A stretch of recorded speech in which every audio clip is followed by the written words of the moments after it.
Motor Week 91, television's automotive magazine, is made possible by the financial support of public television viewers like you. Your host from Motor Week 91, John Davis. Well, hello and welcome again to Motor Week 91. We're glad to have you with us. Last week we looked at the Chevrolet Caprice Wagon, an automobile that's every inch the big traditional American family car. This week we're looking at another wagon, one that's not quite as big and definitely not as traditional. It's the new Honda Accord wagon, the latest variation on the best-selling nameplate in America. But to become a family favorite in the station wagon race will take more than just a good name. Is the Accord wagon up to the challenge? We're not sure that Honda even wants the Accord wagon to become a family favorite. It'll be more like a hard-to-get exclusive. The company will only sell 30 to 35,000 wagons this year. Another 10,000 will be built for export to Japan and Europe. So the idea behind the Accord wagon isn't volume sales. American Honda Motors is trying to establish itself as a true full-line American car company.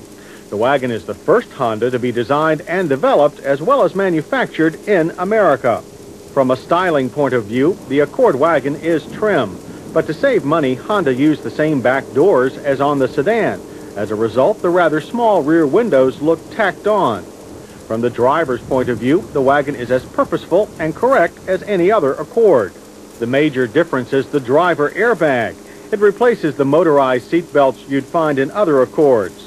The gauges are about the same, with the exception of an additional warning light for the airbag. And there's a new light on the dash to remind you when maintenance is required. The wagon comes in two trim levels, LX and EX. Our EX model had this tasteful velour upholstery. Adjustments are manual, and an adjustable steering wheel makes it easy to find a good driving position. Honda had to re-engineer the chassis from the driver's seat rearward. The 60/40 folding rear seats work well, but some members of our staff complained about the hard-feeling seat cushions. The cargo area behind the seats measures 34.5 cubic feet, 64.6 with the rear seats down. That's rather small. For comparison, a Ford Escort measures 66.9, a Ford Taurus 81.1. We like the clever two-way cargo cover that attaches to the ceiling to prevent packages from flying forward in a panic stop. But the Accord's double wishbone suspension intrudes somewhat on the cargo floor. We asked Honda why they didn't devise a more space-efficient rear suspension. They said they retained the Accord sedan suspension design because they wanted to preserve the quality of ride and handling. Suspension changes are limited to shock valving, spring rates, and stabilizer bars. A structural member was added between the spring towers. The result, this Accord rides and handles as well as station wagons go. It is also pretty quick, at least in EX trim level.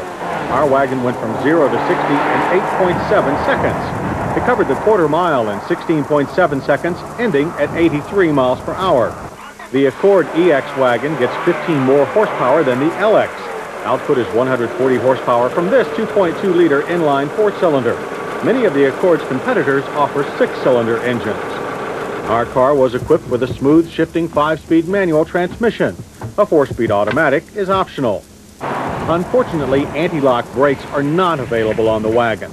Honda only offers ABS on the Accord SE four-door sedan.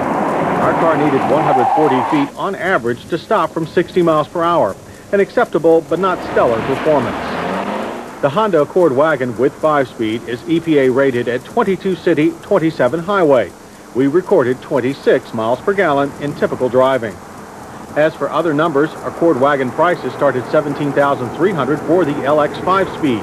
Our EX would cost you $19,050. Sounds expensive, but for that you get a loaded car.